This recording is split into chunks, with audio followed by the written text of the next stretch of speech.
احنا دايما بنشوفك بتسأل الناس اسئله صعبه ما بيعرفوش يجاوبوا، فاحنا المره دي بقى احنا اللي عايزين نسالك اسئله ونشوفك هتجاوب عليها ازاي يعني. احنا بقى حابين نسألك انت بقى المرة دي ونشوف بقى انت هتعرف تجاوبنا اصلا ولا لا. عايزين تحرجوني يعني. لا نحرجك ليه يعني عادي. لا. كل الأسئلة وعارف كل مش عارف كل الاسئله بس هقول لك على حاجه.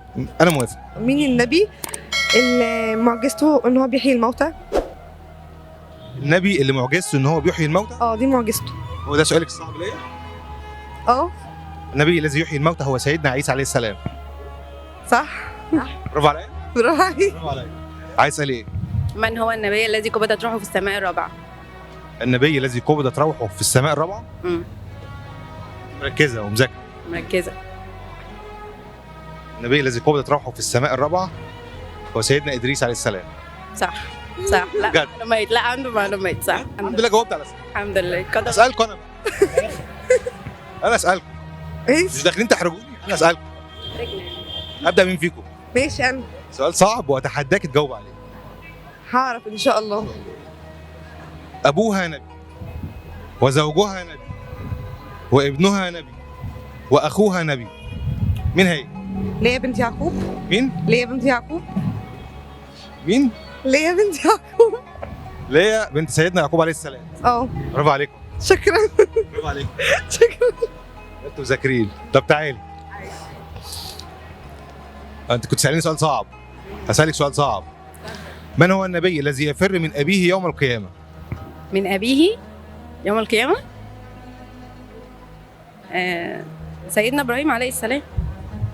برافو عليك. صح؟ برافو عليك. صح؟ طب من هو النبي الذي يفر من امرأته يوم القيامه؟ سيدنا لوط عليه السلام. لوط.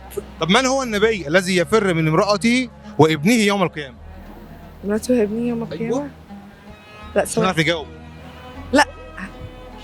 انا عارفاها والله عارفاها. مراتي وابني. النبي الذي يفر من ابنه وزوجته يوم القيامه. مش فاكره بصراحه بس انا عارفاها والله عارفاها. وانا لازم برضو اجيبكم في حاجه ما بتجاوبوش فيها. سيدنا نوح عليه السلام. سيدنا نوح عليه السلام. أيوة. برافو عليك. برافو عليك. سيدنا نوح. بقى صح سيدنا. برافو عليك. برافو عليك. مبروك عليكم انتوا الاثنين كسبتوا معايا.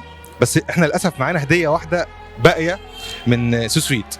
الهديه دي مقدمه من سو سويت بس هي اخر هديه فهنديها لحد فيكم والحد التاني ليه هديه برضو مني. هناخد برضو رقم تليفونه دلوقتي ونبعتها له.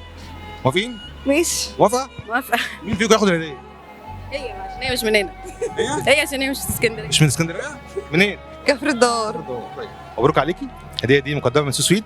شكرا. سؤالنا للجمهور النهارده مختلف. سؤالنا للجمهور النهارده اي حد يعرف عنوان فرع من فروع سو سويت يكتب لنا في الكومنتات وهنختار كسبان بشكل عشوائي من الكومنتات وهنبعت له هديته لحد عنده او هيروح الفرع وياخد هديته بس ياخد سكرين شوت للحلقه.